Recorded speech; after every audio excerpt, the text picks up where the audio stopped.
On va s'équiper pour un trek de 3 semaines au Chili et plus précisément en Patagonie. Patagonie du Nord, Patagonie du Sud, dont une semaine à Torres del Paine. Donc on a des températures qui vont passer du 10 au 20 degrés, on peut passer de la pluie au soleil avec du vent. Donc il a fallu de 1 s'équiper d'un sac pas trop lourd parce qu'il va falloir le porter, et de 2 sélectionner avec soin et efficience les vêtements qu'on allait emporter. Donc déjà pour le sac, j'ai opté pour un 50 litres avec tout ce qu'il faut bien pour ne pas trop sentir le poids sur son dos, avec ce système-là qui permet de régler le sac parfaitement bien à sa taille et à son dos. Donc c'est parti pour le remplissage. Donc ce que je vais faire, c'est que je vais remplir le bas du sac en premier avec mon sac de couchage. Alors le sac de couchage, j'ai préféré prendre un 0 degré pour être sûr de ne pas avoir froid, et en plume, ce qui fait qu'il est léger et il ne prend pas de place du tout. Voilà, j'ai aussi choisi de prendre un sac à viande au cas où j'ai pas besoin d'un sac de couchage dans un refuge.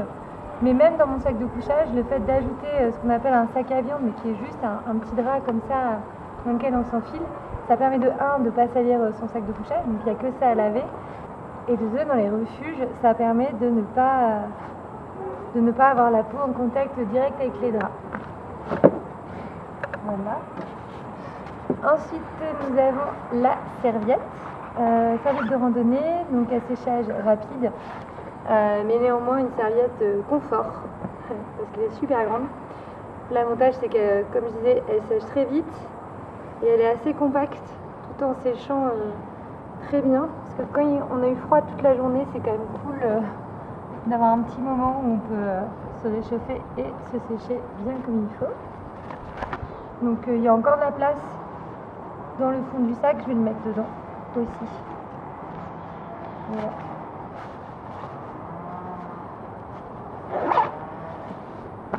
Voilà, il me reste un peu de place au cas où j'ai besoin de mettre d'autres trucs.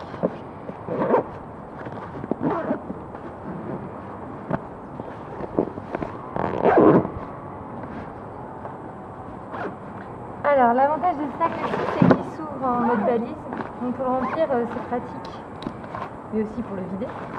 Et donc on va commencer par l'ouvrir et on va commencer à le remplir. Donc tout au fond, je vais choisir de mettre plutôt les vêtements de pluie.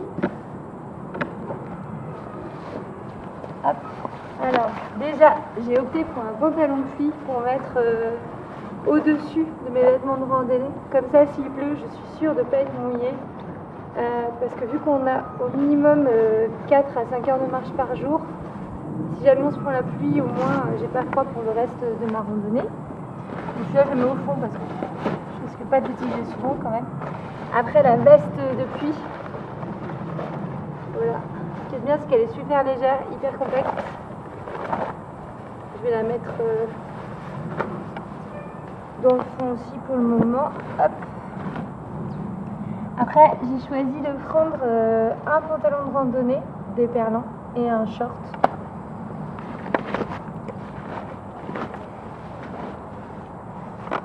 Concernant les t-shirts, j'ai pris que des t-shirts en laine mérino ou en laine mérino mélangée, mais au moins 70% de laine mérino. L'avantage, c'est que ça peut se porter plusieurs jours en randonnée.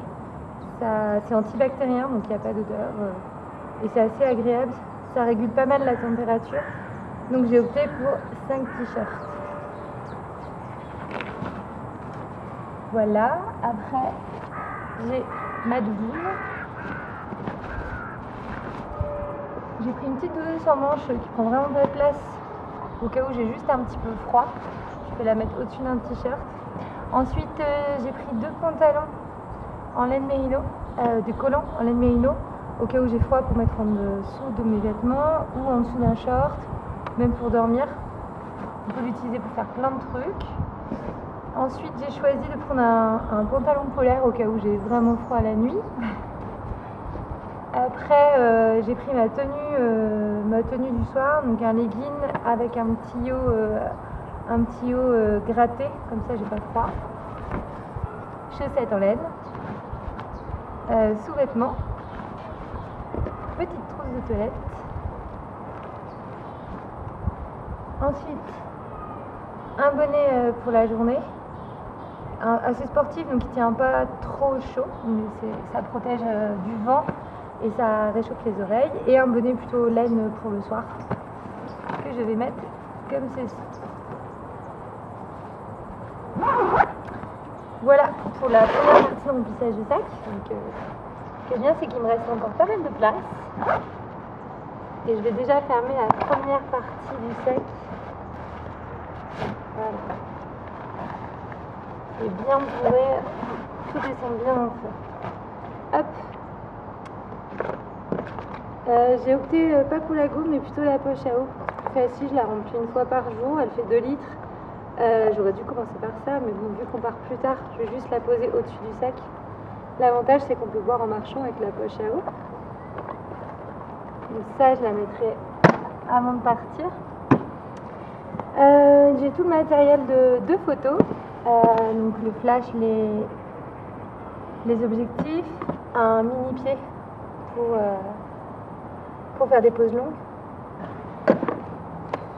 la montre de randonnée et un petit produit que j'adore mais qui est hyper pratique, des petites lampes qui s'appellent Click, qui se clipsent absolument partout comme leur nom l'indique. Ça se clipse sur le sac, mais aussi à l'intérieur d'une tente, sur tout ce qui est en métal aussi, ça peut s'accrocher avec des petites accroches. L'avantage, c'est que si on n'a pas d'électricité la nuit, j'en ai pris 4. Si on n'a pas d'électricité la nuit, ça tient pas mal en batterie, c'est rechargeable. Et le petit truc qui est quand même très sympa, c'est la télécommande pour les allumages du sac. Ensuite, on a la frontale, outil indispensable pour ceux qui aiment lire le soir. Donc les affaires d'appareil photo, la montre, les lunettes de soleil, ok.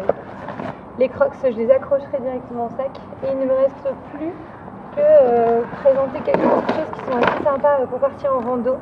Anti-moustique évidemment, antiseptique en cas de chute sur un caillou. Donc ça, j'opte plutôt pour les côtés.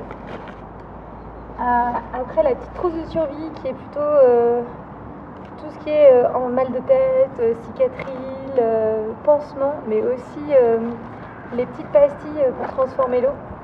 Comme ça, on a toujours de l'eau potable avec nous.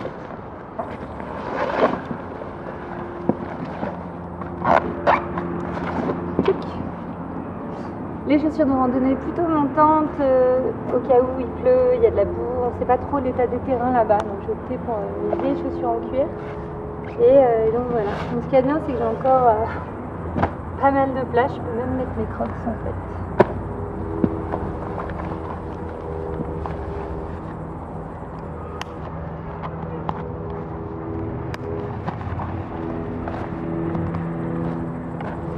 Voilà, et comme je disais tout à l'heure, l'avantage de ce sac à dos,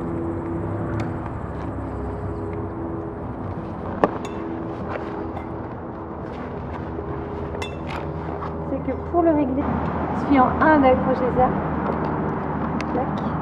en 2 là, et pour régler le sac, il suffit de prendre, ça c'est trop pratique, les 2 lanières orange dans les pouces, de tirer vers le bas. Et là, en fait, le sac s'est réglé ici et là parfaitement, ce qui fait que c'est assez léger en fait. Voilà.